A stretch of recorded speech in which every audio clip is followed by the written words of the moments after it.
김호수 청문회 때 청문회가 파행으로 끝난 건 누구 때문일까요? 1번 조수진, 2번 유상범, 3번 김용민, 4번 김남국. 누구 때문일까요? 집에서 잠자고 있는 배지 대승요.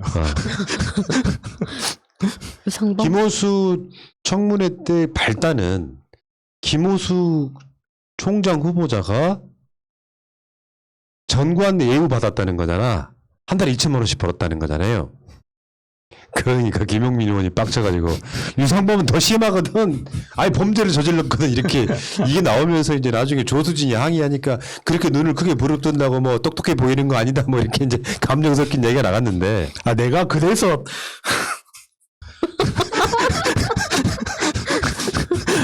그래서 내가 무시를 당해왔구나. 어떤 분들은 김용민 의원을 욕할 수도 있습니다. 근데 저는 정반대로 말하고 싶어요. 그게 지금 민주당 국회의원들한테 우리가 바라는 모습이에요. 그렇죠. 대차게 싸워라. 싸워주는. 아니 김호수가 어떻게 정관 예우를 받은 거냐.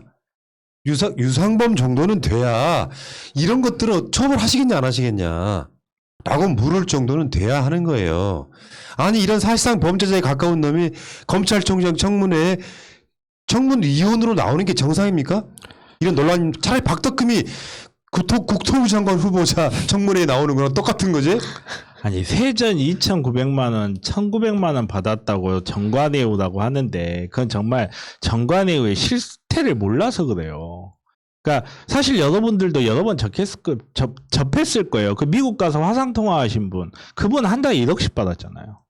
그 저기 박근혜 시절에 총리 후보까지 올랐던 그 대법관 출신들 한 달에 몇 억씩 받았어요. 몇 억씩. 그것도 드러난 것만. 근데 제가 솔직하게 이야기해서 제가 이쪽 바닥을 좀 알잖아요. 김호수 총장님 정도 되시는 분이 세전 2,900만 원 받았다는 건요. 진짜 차별대우 받은 거예요. 솔직하게 이야기해서. 근데 그거를 정관예우를 받았니 안 받았니 논란이 되는 것도 너무 웃기고. 근데 이제 이게 유상범에 대해서 이제 경찰이 수사를 시작하긴 했는데 2018년 대리 수술로 환자 2명이 죽었어. 파주 마디평안한 병원에서. 이때 유 변호사가 그러니까 유상범이 등장을 하는 거예요. 이 병원 관계자한테 대리 수술을 감추려면 정식 의사가 수술한 것처럼 거짓 증언을 해야 된다. 이렇게 이제 조언을 해줍니다.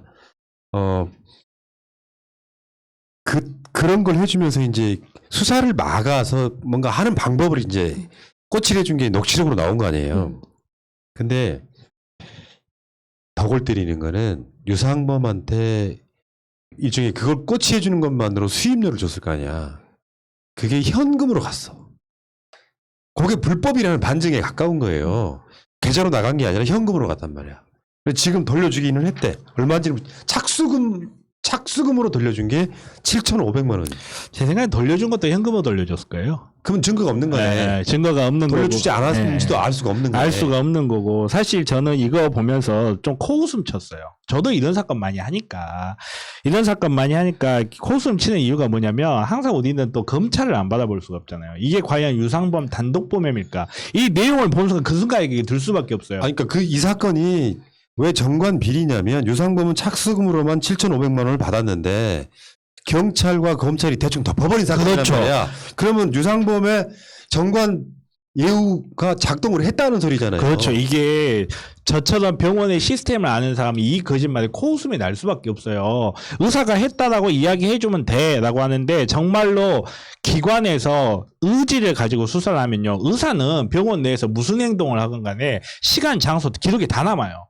그러니까 수술방에 CCTV가 없었는데 이거 어떻게 하느냐. 예를 들어서 A라는 의사가 가서 그날 가가지고 수술했다고 한다. 이렇게 진술이 나왔다 그러잖아요. 그러면 국민건강보험공단 청구자료만 들어가면요. 그 사람이 그 시간에 어느 진료실에서 어느 환자 기록하고 진료하고 다 나온단 말이에요.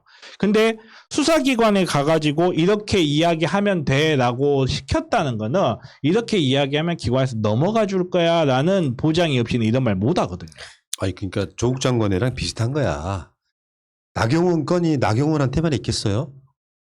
자기 새끼를 위해서 전형을 만들어버리고 성적 조작해주고 합격시키고 이것들이 있잖아.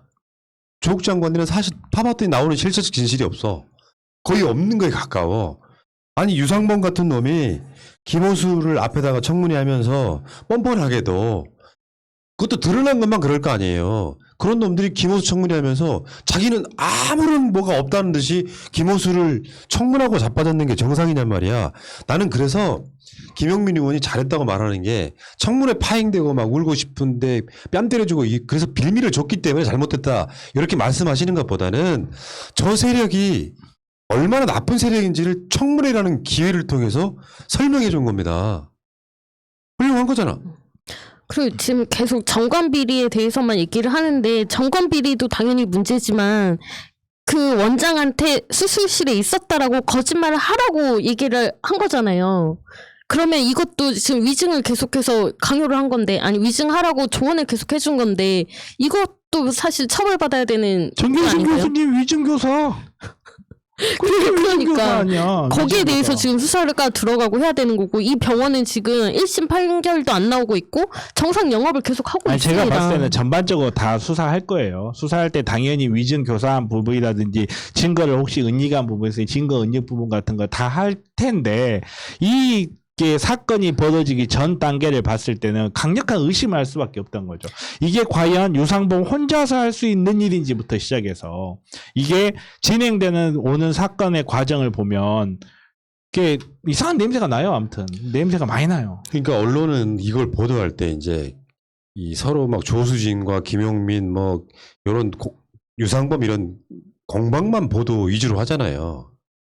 그것도 사악한 거지. 이 사건의 발단이 뭔지를 정확히 설명해 줘야지. 김호수가 전관예우냐. 전관예우까지도 보면 불법성이 있는 상황이 아니고 알고 보면 전관예우도 아닌 거를 전관예우라고 공격하는 놈들은 아예 전관 비리 범죄를 저지르고 있었던 거잖아요. 이걸 알려내고 싶은 거잖아. 근데 거기에 대해서는 별로 보도를 안 해. MBC만 제외하고는.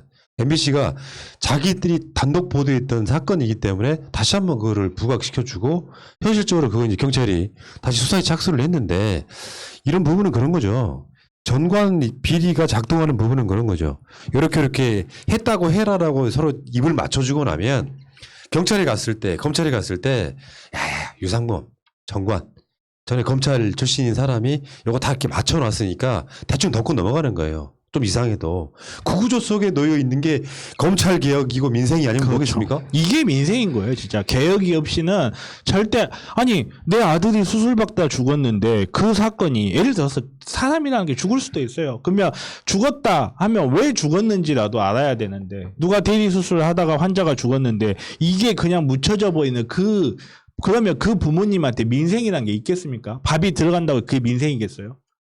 최소한 억울함은 없고, 거기에 대해서 최소한 제대로 된 수사가 이루어지고, 제대로 된 뭐 조사가 이루어졌는데도 범인을 못 잡았다. 그러면 어쩔 수가 없는 거지만, 그렇지 않고 이런 한을 품고 있는 부모한테 개혁 없이 무슨 민생을 이야기합니까? 이분들이 밥 못 먹어서 민생 이야기예요?